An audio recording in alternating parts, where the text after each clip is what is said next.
വളരെ ക്രിസ്പി അതുപോലെ തന്നെ വളരെ എളുപ്പത്തിൽ നമുക്ക് തയ്യാറാക്കാൻ പറ്റുന്നതുമായിട്ടുള്ള ഒരു ഈവനിങ് സ്നാക്കിൻ്റെ റെസിപ്പിയാണ് ഇന്ന് ഞാനിവിടെ ഷെയർ ചെയ്യുന്നത്.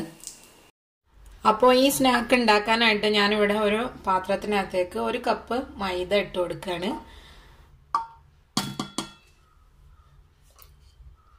ഇനി ഇതിലേക്ക് നമുക്ക് ഒരു 2 ടേബിൾ സ്പൂൺ കടലമാവ് ഇട്ട് കൊടുക്കാം.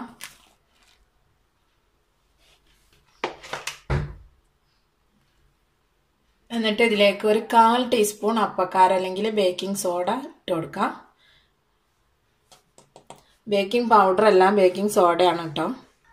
ഇനി നമുക്ക് ഇതിനകത്തേക്ക് കുറച്ച് കറിവേപ്പില, അതുപോലെ ഒരു വലിയ സവാളയും ഒരു പച്ചമുളകും അരിഞ്ഞത് അതും കൂടെ ചേർത്ത് കൊടുക്കാം.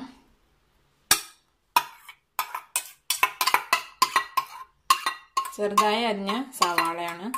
പച്ചമുളക് എരിവ് ഇഷ്ടമില്ലാത്തവരാണെന്നുണ്ടെങ്കിൽ ഒരു 1/2 പച്ചമുളകൊക്കെ ചേർത്ത് കൊടുത്താൽ മതി. ഇത് നന്നായി ഒന്ന് മിക്സ് ചെയ്ത് കൊടുക്കാം. എന്നിട്ട് ഇതിനകത്തേക്ക് 1 കപ്പ് അധികം പുളിയില്ലാത്ത തൈര് ചേർത്ത് കൊടുക്കാം. എന്നിട്ട് നന്നായി ഒന്ന് മിക്സ് ചെയ്ത് കൊടുക്കണം.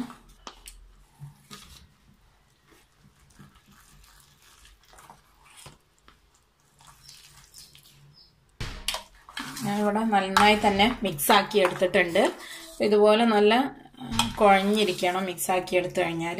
ഇനി ഇതിലേക്ക് നമുക്ക് ആവശ്യത്തിനുള്ള ഉപ്പ് ചേർത്ത് കൊടുക്കാം. എന്നിട്ട് ഒന്നുകൂടെ ഒന്ന് യോജിപ്പിച്ചെടുക്കാം. നമ്മുടെ ബാറ്റർ ഇവിടെ റെഡി ആയിട്ടുണ്ട്. ഇനി നമുക്കിത് തിളച്ച എണ്ണയിലിട്ടൊന്ന് ഫ്രൈ ചെയ്തെടുക്കണം. ഒരുപാട് സമയം വെയിറ്റ് ചെയ്യേണ്ട ആവശ്യമൊന്നുമില്ല. ഇപ്പം നിങ്ങളുടെ കയ്യിൽ കപ്പൊന്നും ഇല്ലാന്നുണ്ടെങ്കിൽ ഒരു ഗ്ലാസ് മെഷർമെൻ്റ് ആയിട്ട് എടുത്താൽ മതി. 1 ഗ്ലാസ് തൈരിലേക്ക് 1 ഗ്ലാസ് ഫ്ലോർ എന്നുള്ള മെഷർമെൻറ്റിൽ. നമുക്കിതൊന്ന് ഫ്രൈ ചെയ്തെടുക്കാം കേട്ടോ. ഫ്രൈ ചെയ്യാൻ വേണ്ടിയിട്ട് ഞാനിവിടെ ഒരു ചീനച്ചട്ടിയിൽ എണ്ണ നല്ലതുപോലെ ചൂടാക്കി എടുത്തിട്ടുണ്ട്. അപ്പോൾ ഞാൻ സൺഫ്ലവർ ഓയിലാണ് ഉപയോഗിക്കുന്നത് ഫ്രൈ ചെയ്യാനായിട്ട്. നിങ്ങൾക്ക് വേണമെങ്കിൽ കോക്കനട്ട് ഓയിൽ ഉപയോഗിക്കാം, അത് നിങ്ങളുടെ ചോയ്സാണ്. ഇതിലേക്ക് നമ്മൾ ഉണ്ടാക്കി വെച്ചിട്ടുള്ള ഈ മാവുന്ന് ഒരല്പമായിട്ട് ഇങ്ങനെ ഇതുപോലെ ഇട്ടെടുക്കാം. മീഡിയം ഫ്ലെയിമിൽ വെച്ചിട്ട് ചെയ്താൽ മതി.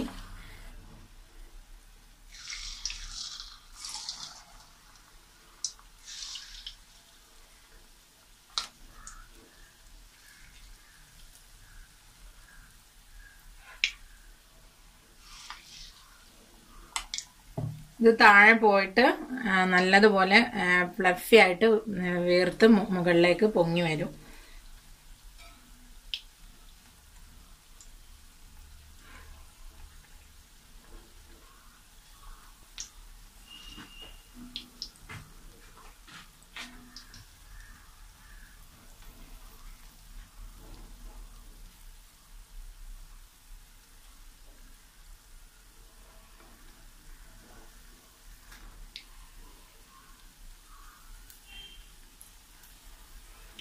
അധികം ഫ്ലെയിം കൂട്ടി വെച്ചിട്ട് ചെയ്യരുത്, കാരണം ഇതിൻ്റെ ഉൾവശം ശരിക്കും അങ്ങ് വെന്ത് കിട്ടില്ല അങ്ങനെ ചെയ്യുമ്പോൾ. അപ്പോൾ ചെറിയ തീയിൽ വെച്ചിട്ട് ചെയ്തെടുക്കാനായിട്ട് ശ്രമിക്കാം. അപ്പോൾ നല്ലതുപോലെ ഫ്ലഫി ആയിട്ട് വീർത്ത് വരികയും ചെയ്യും, നന്നായി തന്നെ വെന്ത് കിട്ടുകയും ചെയ്യും.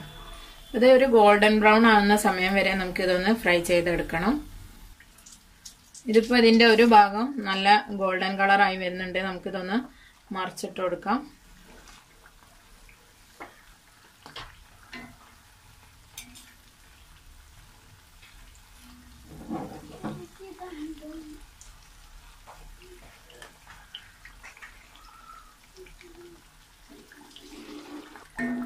ഇതിപ്പോൾ ഇതിൻ്റെ 2 വശവും നല്ലതുപോലെ ഗോൾഡൻ കളറായി വന്നിട്ടുണ്ട്. ഇനി നമുക്കിത് എണ്ണയിൽ നിന്ന് കോരി മാറ്റാം.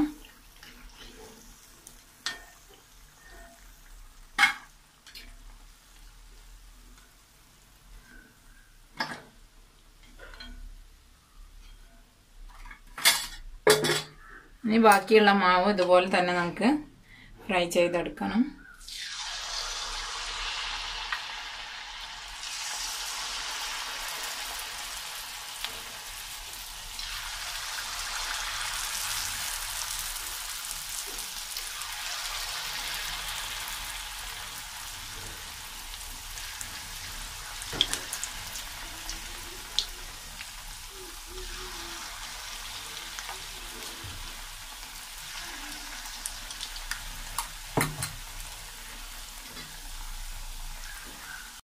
അപ്പോൾ ഞാനിവിടെ അത് മുഴുവനായിട്ടും പൊരിച്ചെടുത്തിട്ടുണ്ട്. വളരെ ക്രിസ്പി ആയിട്ടുള്ള നല്ല ടേസ്റ്റി ആയിട്ടുള്ള ഒരു സ്നാക്കാണ്. വളരെ ഈസിയാണ് തയ്യാറാക്കാനായിട്ട്. നമ്മളെ വീട്ടിലൊക്കെ എപ്പോഴും ഉണ്ടാകുന്ന ചേരുവകൾ മാത്രമേ നമുക്ക് ആവശ്യമുള്ളൂ. വളരെ ടേസ്റ്റി ആയിട്ട് ടൊമാറ്റോ സോസിൻ്റെ കൂടെ അല്ലെങ്കിൽ പുതിന ചട്നിയുടെ ഒക്കെ കൂടെ കഴിക്കാൻ പറ്റിയ ഒരു ക്രിസ്പി ആയിട്ടുള്ള ഒരു സ്നാക്കാണ് ഇത്.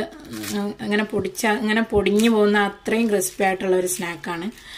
അപ്പോൾ നിങ്ങളിതൊന്ന് ട്രൈ ചെയ്ത് നോക്കുക, അഭിപ്രായങ്ങൾ അറിയിക്കുക. വീഡിയോ ഇഷ്ടമായെങ്കിൽ ഷെയർ ആൻഡ് ലൈക്ക് ചെയ്യാൻ മറക്കരുത്. മറ്റൊരു വീഡിയോയുമായിട്ട് ഇൻഷാ അല്ലാഹ് മറ്റൊരു എപ്പിസോഡിൽ വീണ്ടും കാണാം. Thank you for watching.